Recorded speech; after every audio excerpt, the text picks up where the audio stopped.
Senhor esteja convosco. Proclamação do Evangelho de Jesus Cristo segundo Lucas.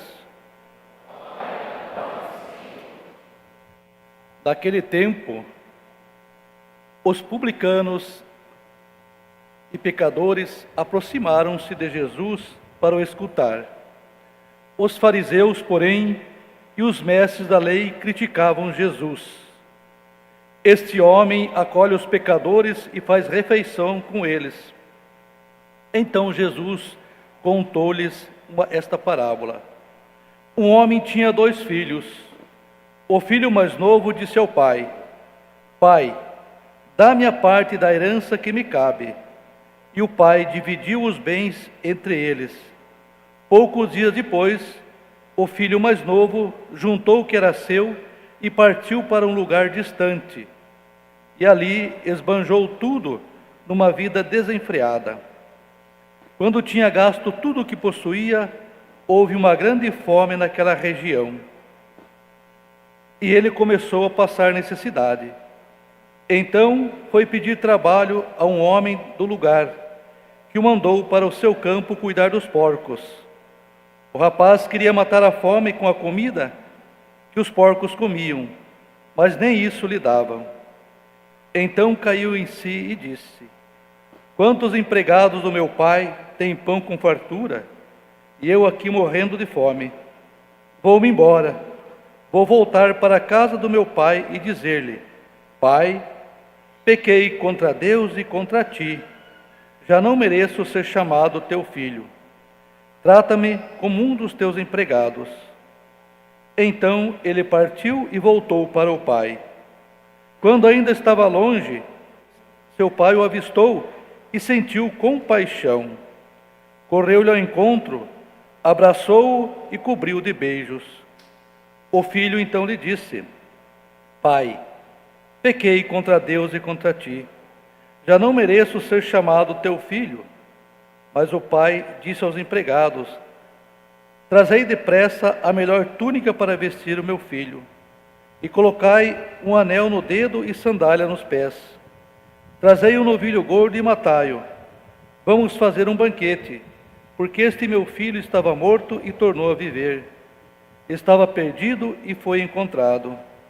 E começaram a festa. O filho mais velho estava no campo. Ao voltar já perto de casa, ouviu o barulho de música e de dança. Então chamou um dos criados e perguntou o que estava acontecendo. O criado respondeu: É teu irmão que voltou. Teu pai mandou matar um novilho gordo, porque o recuperou com saúde. Mas ele ficou com raiva e não queria entrar. O pai, saindo, insistia com ele. Ele, porém, respondeu ao pai: Eu trabalho para ti há tantos anos, jamais desobedeci a qualquer ordem tua, e nunca me destes um cabrito para festejar com meus amigos? Quando chega este teu filho, que esbanjou teus bens com prostitutas, matas para ele um novilho cevado. Então o pai lhe disse: Filho, tu estás sempre comigo, e tudo o que é meu é teu. Mas era preciso festejar e alegrar-nos, porque este teu irmão estava morto e tornou a viver. Estava perdido e foi encontrado. Palavra da salvação. Glória a Senhor. Filhos amados, que bom que você veio celebrar conosco a Eucaristia desse 4º domingo, esse tempo da alegria, é o domingo letare, alegrai-vos. A gente lembra os 2 tempos principais da nossa fé cristã, Natal e a Páscoa. Quando nós vamos nos preparar para o Natal, tem o tempo do Advento. E lembra que tem o 3º domingo do Advento, que é o domingo da alegria, é o Gaudete, porque vai se aproximando do Natal do Senhor. Chega no 3º domingo, já tem aquela alegria, as vésperas do Santo Natal, já vem aquela alegria, porque vai nascer o menino. Também no tempo que nós nos preparamos para a Páscoa da ressurreição do Senhor, tem o domingo da alegria, o domingo letare, alegrai-vos no Senhor, porque nós vamos nos aproximando da entrega e da ressurreição de Jesus, e hoje nós estamos mais perto daquilo que a igreja traz e de que Jesus vem trazer para a gente, que é a grandeza da misericórdia. Tirar dos nossos ombros o peso que nos cabe pelas nossas faltas. Assim a gente a ouve aqui na primeira leitura, que é do livro de Josué. Lembra Josué, aquele que sucedeu Moisés, que entra na terra prometida e vai derrubar as muralhas de Jericó? Josué. Esse Josué hoje aqui, no texto da Sagrada Escritura, Deus diz para ele assim: hoje tirei de cima de ti o opróbrio do Egito, é o peso do pecado, o peso da escravidão.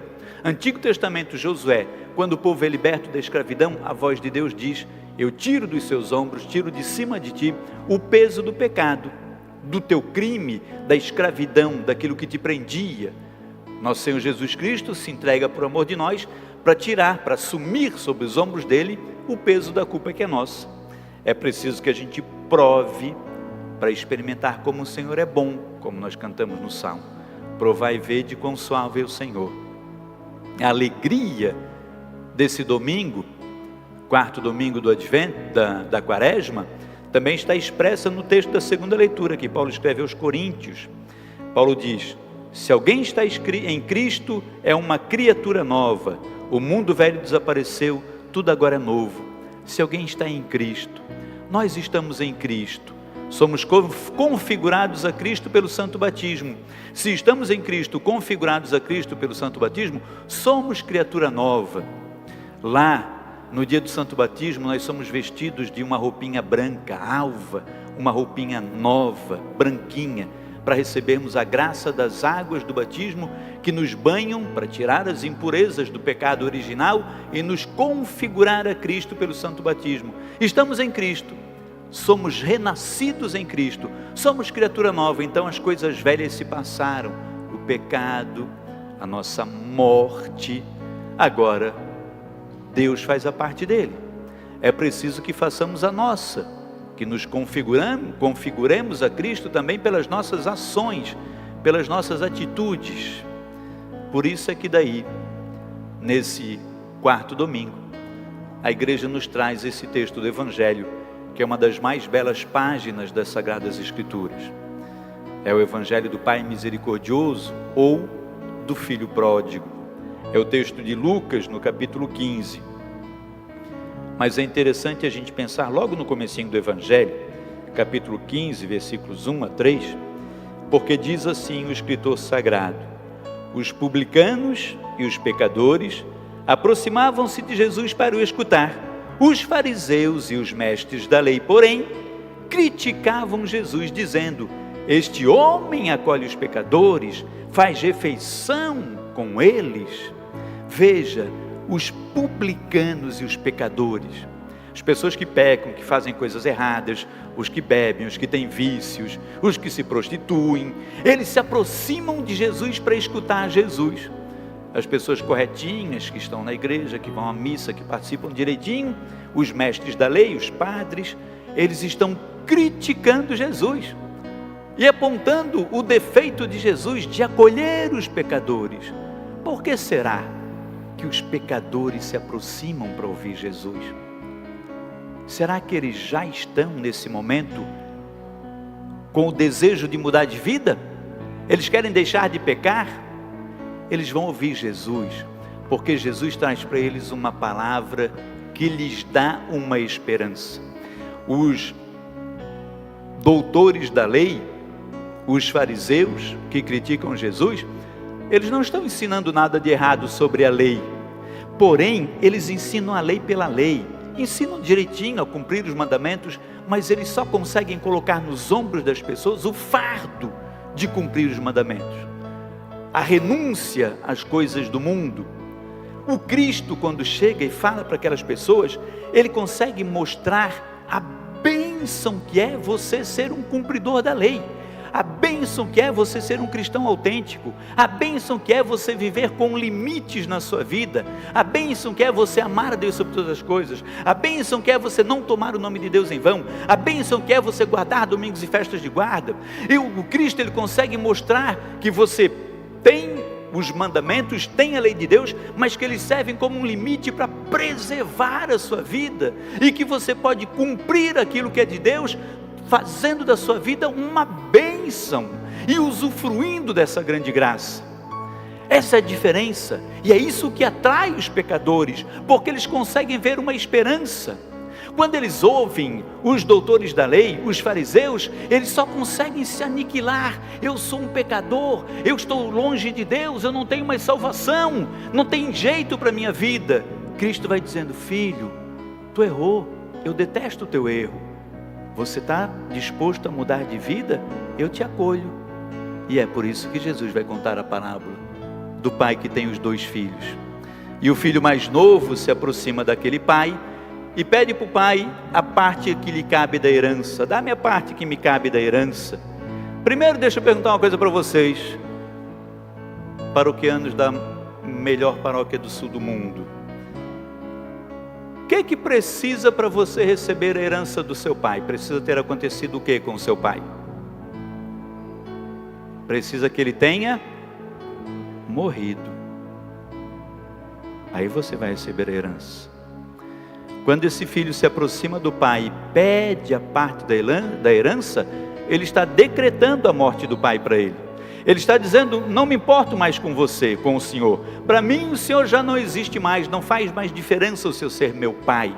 Sabe, é quando nós, eu e você, e tantos outros irmãos nossos, nos aproximamos de Deus Todo-Poderoso, que nos deu vida, nos deu saúde, nos deu inteligência, tomamos esses bens que Deus nos deu, porque a vida é um dom precioso de Deus, nossa saúde é um bem precioso de Deus, a inteligência, a nossa fé, a nossa espiritualidade, pegamos tudo isso e dizemos: não me importo mais com meu Deus, com meu Pai, não faz mais diferença para mim eu ter um Deus, vou para longe, vou gastar, vou usufruir dos bens. O Senhor, o pai desse jovenzinho, distribuiu a herança e passou para ele os bens que lhe cabiam, e no dia seguinte, aquele jovenzinho foi para longe, gastou tudo, partiu para um lugar distante, esbanjou todos os seus bens numa vida desenfreada. O que é uma vida desenfreada? Uma vida sem freios, uma vida sem limites. Na minha época de jovenzinho, não faz tanto tempo assim, né? Eles diziam assim: vida louca. Numa vida desenfreada. Só que ele esbanjou todos os seus bens nessa vida sem limite.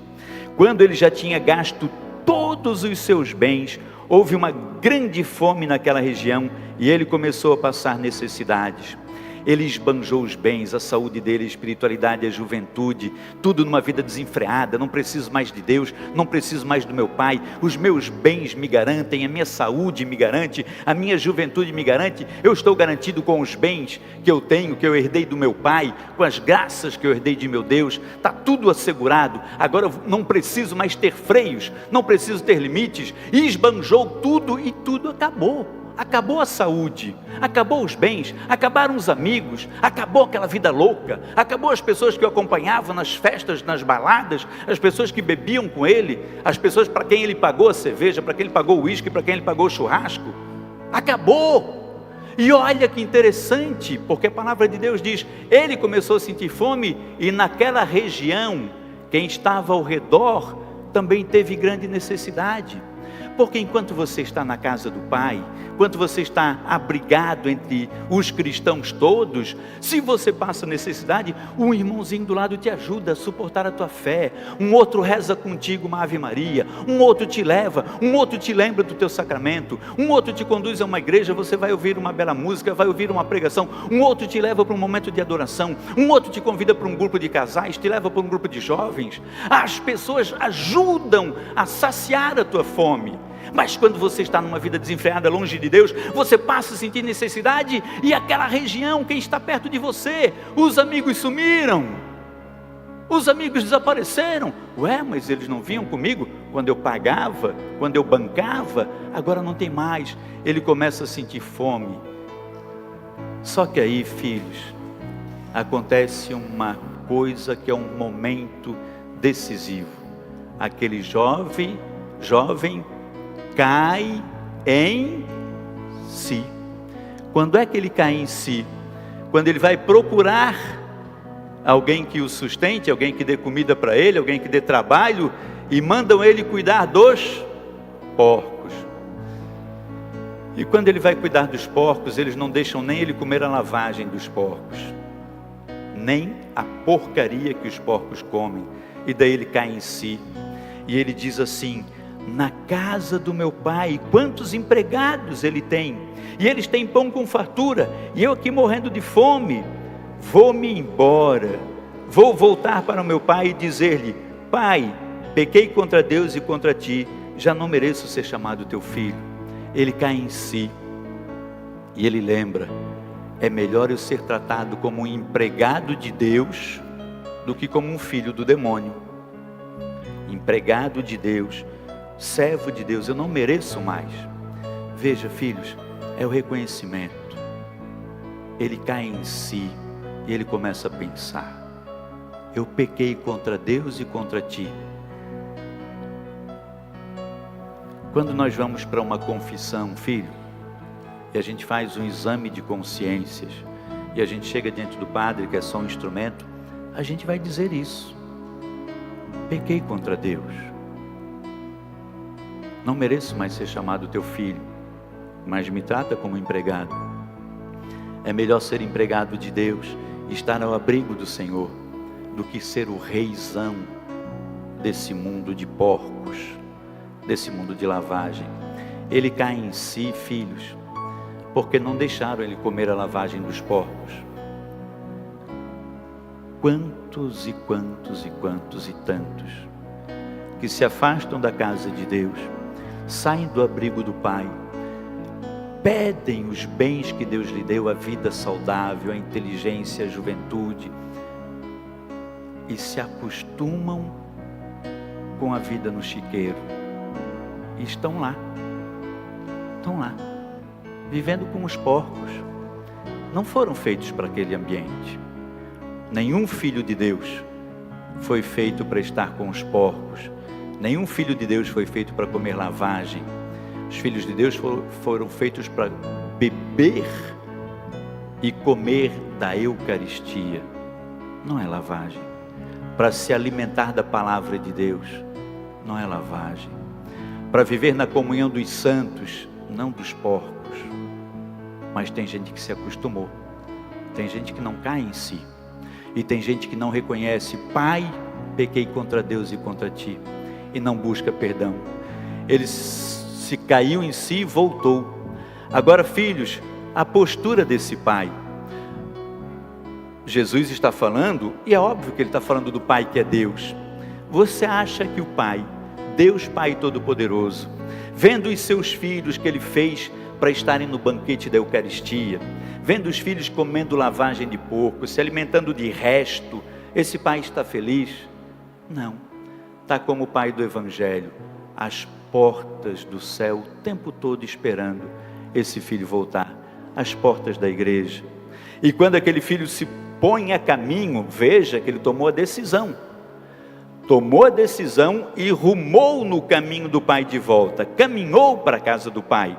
Mas antes mesmo dele chegar na casa do pai, o pai, à vista de longe a silhueta do seu corpo, corre ao seu encontro, o cobre de abraços e de beijos. É isso que teu pai quer, filho. Não importa por onde você andou, os caminhos que você seguiu, e também pessoas que você conhece, Deus quer cobri-los de beijo, abraçar. Há mais alegria no céu por um pecador que se converte do que por 99 justos que não precisam de conversão. O Senhor Deus se ofereceu na cruz por causa dos pecadores e não por causa dos santos. Se houvesse só homens e mulheres santos no mundo, não teria vindo Jesus para se entregar por nós. Ele veio por causa de você, por causa de mim, por causa do nosso pecado. Abraça aquele filho, faz festa para ele, dá uma roupa nova, um pazinho de chinelos, sandalinha havaiana, coloca no pezinho dele, um anel, e começa a festa. Quando a festa está acontecendo, o outro filho chega, e é preciso a gente pensar nisso. Porque em alguns momentos nós podemos ser o filho mais novo, que pede a parte da herança e vai para longe da casa de Deus. Mas também em outros momentos podemos ser o filho mais velho, que estava em casa com o pai. O filho mais velho viveu com o pai o tempo todo, trabalhou com o pai na roça. Só que quando ele vê aquela festa, ouve aquele barulho, ele pergunta o que está acontecendo. Os empregados dizem: é o teu irmão que voltou, e o teu pai fez festa para ele porque ele estava morto e foi encontrado. Ele estava perdido e foi encontrado, estava morto e reviveu. Qual que é o sentimento daquele filho? Vocês lembram? O que ele sentiu? Sentiu o quê? Raiva. Veja, o irmão dele estava morto e reviveu, estava perdido e foi encontrado, estava em casa com a festa. Aquele irmão, quando soube que era esse o motivo da festa, ele sentiu raiva. Olha, filhos, eu em muitas manhãs e muitas noites, no final da missa, na porta da igreja, acolhendo as pessoas, despedindo as pessoas, recebo testemunhos: padre, eu andei por 1000 caminhos, eu estava em outras igrejas, eu estava fora da igreja, não tinha mais fé nenhuma, mas voltei, meu coração se alegra. Pensa na alegria do coração de Deus. Muitas pessoas que andaram longe de Deus e que vão voltando. Outro dia eu estava vendo até em rede social aí, umas pessoas aí famosas, digital influencer, sei lá o que é aí, Evelyn Hills, mas umas pessoas aí que fizeram um monte de coisa errada na vida e estão voltando. Pessoas que começaram a rezar de madrugada com o Frei, mas que fizeram um monte de lambança no passado. É interessante entrar nos comentários, porque o que tem de gente malhando, era um maconheiro, agora está aí rezando o texto de madrugada, se prostituiu, agora está aí com o Frei, era um vagabundo. As pessoas não conseguem, é igual o jovenzinho, o filho mais velho. O filho mais velho sentiu raiva. Hoje tem gente que sente raiva, que critica quem está se convertendo, quem perdoa. É como aqueles que criticaram Jesus, porque Jesus fazia refeição com os pecadores. Ele ficou com raiva e não quis entrar. O pai voltou e queria insistir com ele. Sabe o que ele disse para o pai? Pai, eu estou contigo o tempo todo, trabalho contigo, fui obediente, cumpri os 10 mandamentos, fui na missa todos os domingos, ia lá na missa do Padre Cedemir, na igreja de Barreiros, na melhor paróquia do sul do mundo, tomei a comunhão, fiz os sacramentos, casei na igreja, tu nunca me desse um cabritinho seco para eu celebrar com meus amigos. Agora vem, como é que ele chama o irmão dele? Vem esse teu filho. Ele nem reconheceu mais o irmão como seu irmão. Ele disse: vem esse teu filho, e tu matas para ele um novilho gordo. E o novilho gordo é a celebração da Páscoa, é a alegria da Páscoa. Esse novilho gordo é quando a família se reúne, é a grande festa. Tu matas para ele um novilho gordo, para mim tu destes o quê? O pai diz para ele: filho, tu estás sempre comigo, o que é meu é teu. Sabe, aquele de nós que vem na missa no domingo, não é capaz de chegar ali na igreja, na porta da igreja, e fazer uma inclinação, porque sabe que está chegando diante do Senhor Jesus, que está no sacrário. Quem pode dobrar o joelhinho e não chega na porta da igreja e não faz assim, não dá uma dobradinha no joelho, não faz uma genuflexão, porque está entrando na igreja? São aqueles de nós que estamos no banquete, a gente se banqueteia com a Eucaristia, nós nos banqueteamos com a palavra de Deus e a gente não consegue perceber a riqueza disso. A gente está na mesa do Senhor. Aquele filho estava todos os dias à mesa com seu pai, estava todas as noites com seu pai em casa, ouvia as histórias do pai, mas não conseguiu viver a alegria daquilo, vivia como um peso, como um fardo. Às vezes a gente entra na igreja como um fardo, o fardo daqueles que não querem ouvir Jesus e ainda criticam.